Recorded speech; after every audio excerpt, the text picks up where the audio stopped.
Welcome to our next conversation in our Movement Moments series, where we're hearing from leaders around the world, literally, who are providing insights and inspiration and ideas for how they and all of us should be dealing with the current situation that we're all facing. I'm very pleased to have Craig Sider, President and CEO of Movement, movement.org, with me at this point. And Craig, thank you for joining us. Yeah, it's a pleasure. Thanks, Craig. So, a lot to cover in a short amount of time, but with Movement Day and relationship with 200 plus cities over 5 continents, I know you've been in close contact with a lot of people around the world. Tell us what you're hearing. Well, I mean, obviously, Craig, it's a series of disruptive moments all across the globe. All across the globe. In my conversations from India to Africa to the South Pacific to Europe, across the Americas. And yet at the same time, here are these city movement leaders that God has positioned there. I don't know that there's been a moment in time where there is such an opportunity for city movement leaders to help rally the body of Christ to serve a city. So on the one hand, it's so disruptive. And on the other hand, it's like God is saying, this is the moment where you can really demonstrate to cities the love and compassion of the body of Christ. And just to elaborate on that, why is this? This is the time that it's a critical time that the church needs to rise up. Why is that? And how are you seeing that take place?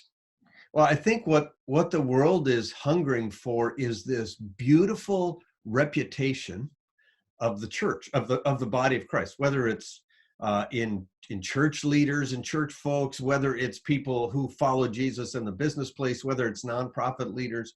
And I think it's just a great opportunity. God is kind of opening doors for all of those across nonprofits, in the life of a church, business leaders who are in the marketplace who follow Jesus, to really demonstrate this beautiful love, compassion, and rallying of the body of Christ.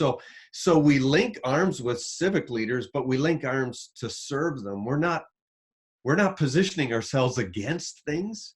We're saying, how can we help in this dire need in the city, economically, physically, to demonstrate what Jesus is really about. So how are you seeing how God has already shown up in all these cities and countries around the world? Where is God working through his people? There's been city movements going on really across the world for decades. One story is a leader in his city. And when I say a leader, I mean a guy or a woman who puts a towel over their arm and really is trying to serve the city. He said, at times just church leaders across the city weren't really interested.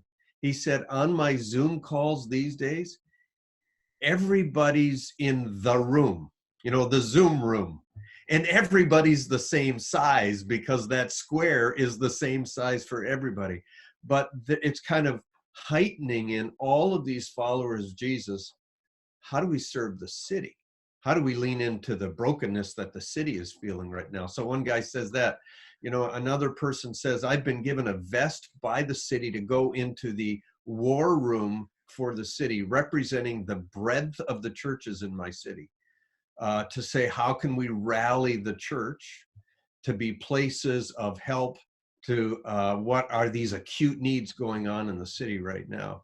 And some of our city movement leaders who really help to serve regions, like many, are offering up Zoom calls, but not as a way to sell something, but just say, what can we learn from each other? So in one of our regions, 100 leaders from across the country were on a Zoom call, and all of these services were going in the chat room on the side because they're saying, how do we help? How do we serve? This isn't a time for logos. It's not a time for brand positioning. It's just really a time to serve. Absolutely. And maybe one last question. How do you want to encourage people watching? Just how do you encourage people as they're facing difficult times around the world? Craig, I was on a call yesterday, or Zoom yesterday, with city leaders, and I said, God has called you for a moment just like this. You have been serving sometimes with such fragile resources in cities, trying to bring the body of Christ in all of its beautiful diversity and across nonprofits and across business together in the city.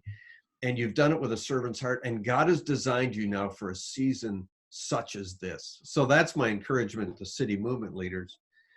To those of us more broadly in the body of Christ, I'd say look for the beauty in the body of Christ, the beauty of the diversity of the body of Christ, and link arms across that beautiful picture of Jesus' bride.